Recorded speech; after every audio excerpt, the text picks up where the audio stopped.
भगवान शिव का जन्म कैसे हुआ? यह है श्रावण मास की खास जानकारी। सिर्फ आपके लिए। भगवान शिव का जन्म हुआ या नहीं हुआ तो कैसे हुआ, और क्या वे स्वयंभू हैं? भगवान शिव। वेद कहते हैं कि जो जन्मा है वह मरेगा, अर्थात जो बना है वह फना है। वेदों के अनुसार ईश्वर या परमात्मा अजन्मा, अप्रकट, निराकार, निर्गुण और निर्विकार है। अजन्मा का अर्थ जिसने कभी जन्म नहीं लिया और जो आगे भी जन्म नहीं लेगा। प्रकट अर्थात जो किसी भी गर्भ से उत्पन्न न होकर स्वयंभू प्रकट हो गया है, और अप्रकट अर्थात जो स्वयंभू प्रकट भी नहीं है। निराकार अर्थात जिसका कोई आकार नहीं है। निर्गुण अर्थात जिसमें किसी भी प्रकार का कोई गुण नहीं है। निर्विकार अर्थात जिसमें किसी भी प्रकार का कोई विकार या दोष भी नहीं है। अब सवाल यह उठता है कि फिर शिव क्या है? वे किसी न किसी रूप में जन्मे या प्रकट हुए, तभी तो उन्होंने विवाह किया, तभी तो उन्होंने कई असुरों को वरदान दिया और कई असुरों का वध भी किया। दरअसल जब हम शिव कहते हैं तो वह निराकर ईश्वर की बात होती है, और जब हम सदाशिव कहते हैं तो ईश्वर महान आत्मा की बात होती है, और जब हम शंकर या महेश कहते हैं तो वह सती या पार्वती के पति महादेव की बात होती है।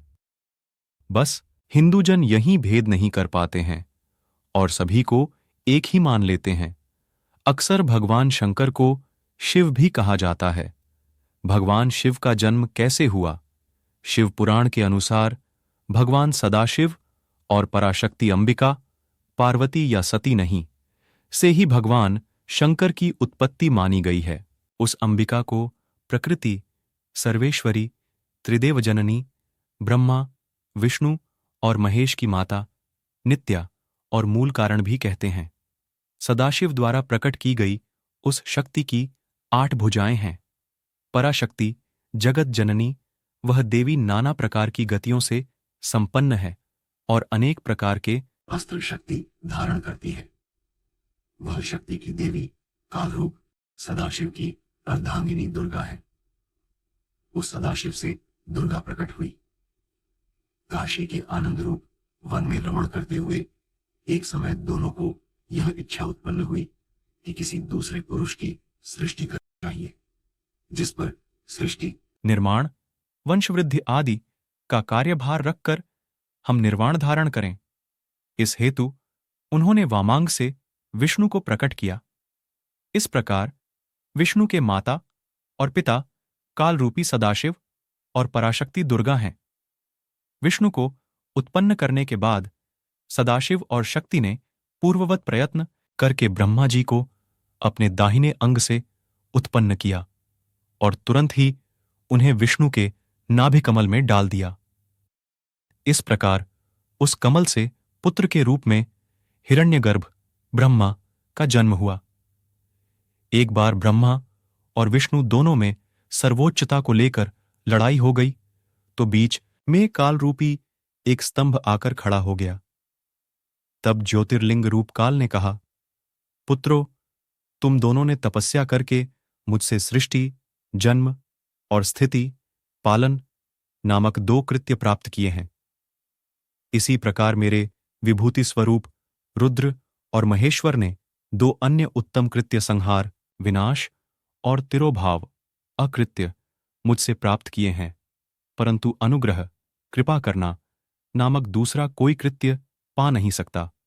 रुद्र और महेश्वर दोनों ही अपने कृत्य को भूले नहीं हैं, इसलिए मैंने उनके लिए अपनी समानता प्रदान की है। सदाशिव कहते हैं, ये रुद्र और महेश मेरे जैसे ही वाहन रखते हैं, मेरे जैसा ही वेश धरते हैं और मेरे जैसे ही इनके पास हथियार हैं। वे रूप, वेश, वाहन, आसन और कृत्य में मेरे ही समान हैं। अब यहां 7 आत्मा हो गईं। ब्रह्म, परमेश्वर से सदाशिव, सदाशिव से दुर्गा, सदाशिव दुर्गा से विष्णु।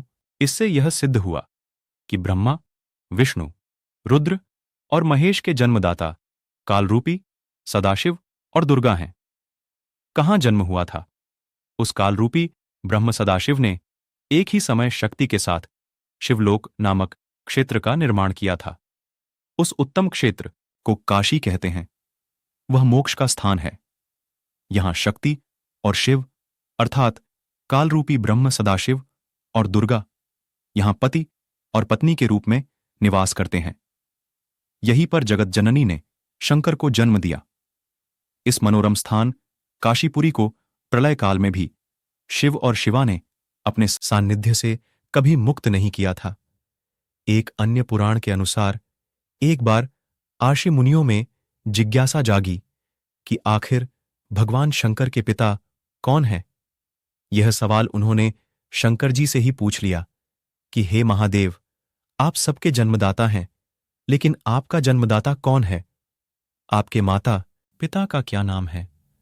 इस प्रश्न का उत्तर देते हुए भगवान शिव ने कहा, हे मुनिवर, मेरे जन्मदाता भगवान ब्रह्मा हैं। मुझे इस सृष्टि का निर्माण करने वाले भगवान ब्रह्मा ने जन्म दिया है।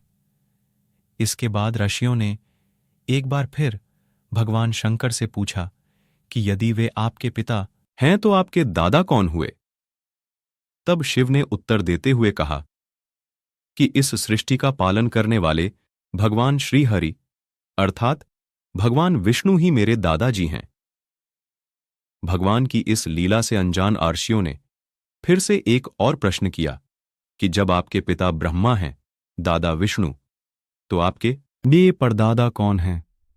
तब शिव ने मुस्कुराते हुए उत्तर दिया कि स्वयं भगवान शिव। आप लोगों को यह कहानी कैसी लगी? अगर अच्छा लगा हो तो फिर हमारे चैनल को सब्सक्राइब करके बेल आइकन पर कर दीजिएगा दोस्तों।